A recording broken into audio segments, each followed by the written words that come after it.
It's very difficult to be a pioneer scientist, and I know that from personal experience. And up at the Stanley Hotel, I was hearing an interview of Professor John Searl by Christine Ferguson for a documentary they're producing. And at the end of the interview, Professor Searl was in tears, the production crew was in tears, and I was in tears listening to what happened to him and his imprisonment and the destruction of his research. And anyway, he's got a fascinating story, and I'd like to give you a little background on Professor Searl. Professor John Searl is the only man in history to have built and flown an anti-gravity device called a Liberty disc.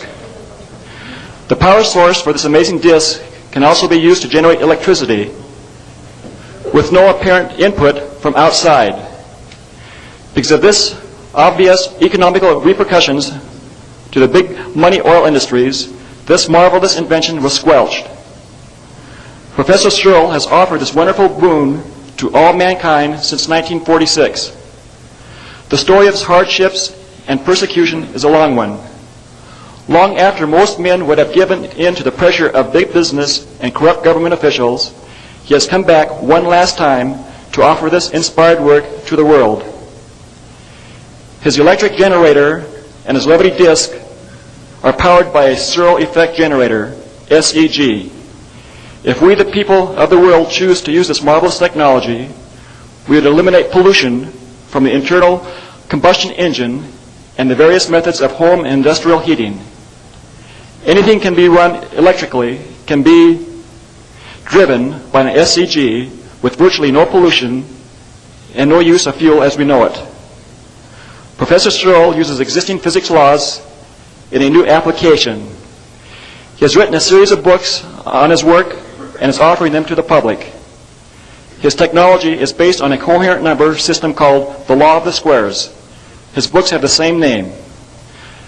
Dr. Searl will talk about this morning the technology of Professor John Searl. So please welcome Professor John Searl.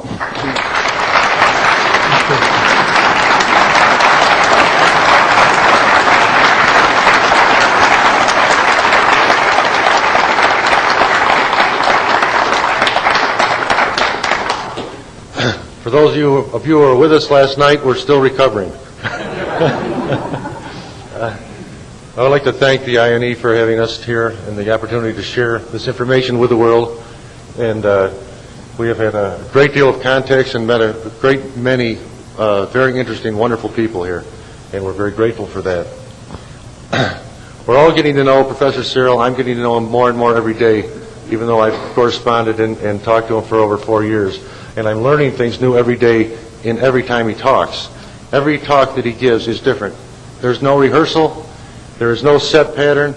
And you don't never know how it's going to come out. So I'm confident it will come out very well indeed. And I'm going to turn it over to Professor Searl now.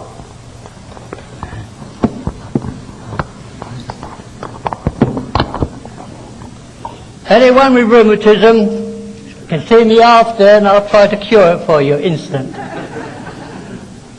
I thank you all for putting up with your suffering last night. That was the hard call. Today, I have to give you the soft call. We are going to go into the technical side. So that won't be quite so funny. So we'll start with the beginning, and we hope that this will interest you.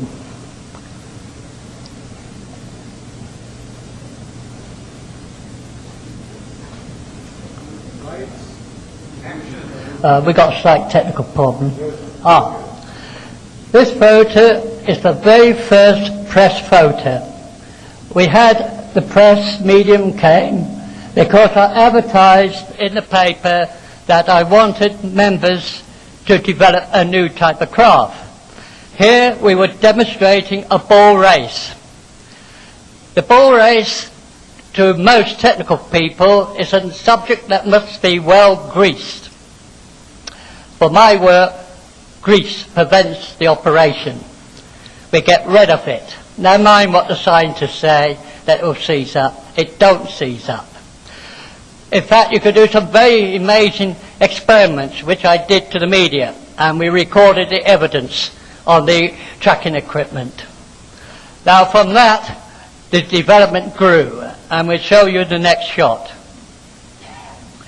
Here in Germany, it's the argon tank in which we are measuring out the powders by which the elements there is, in which we use to press the rollers and plates of the SEG. Here we are. This shows you the means in which you get into the tank, because the air must not come in contact with helium.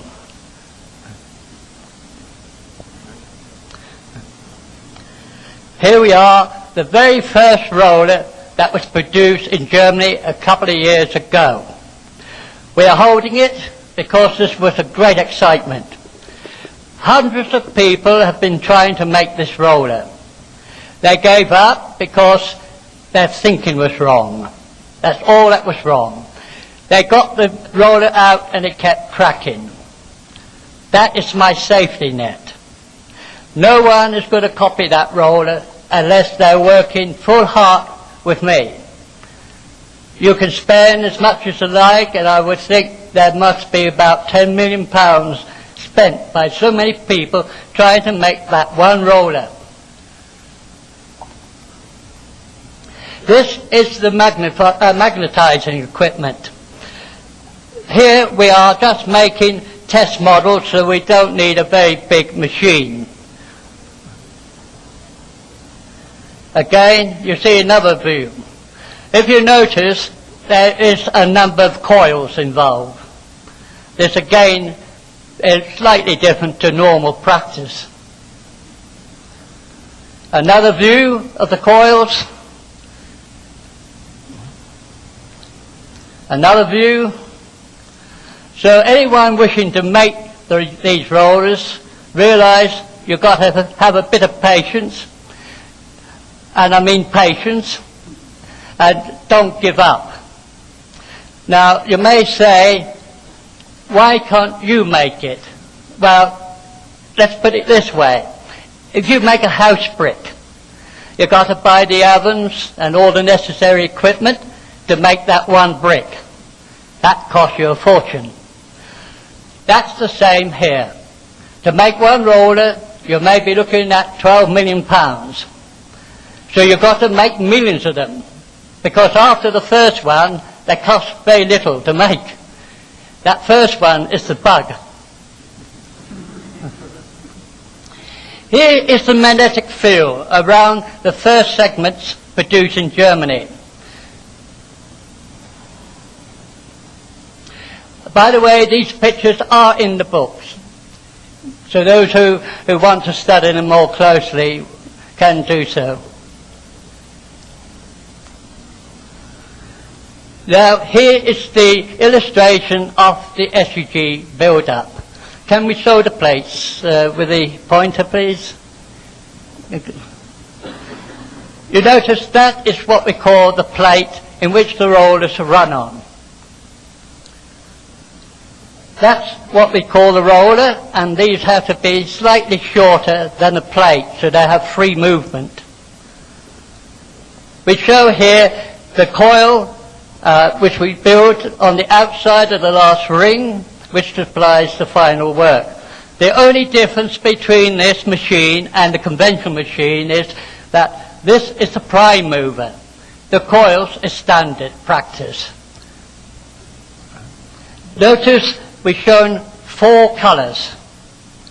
That represents the different layers of elements which are compressed to form the plate. The same must apply to the rollers. The weight of, or the volume of the plate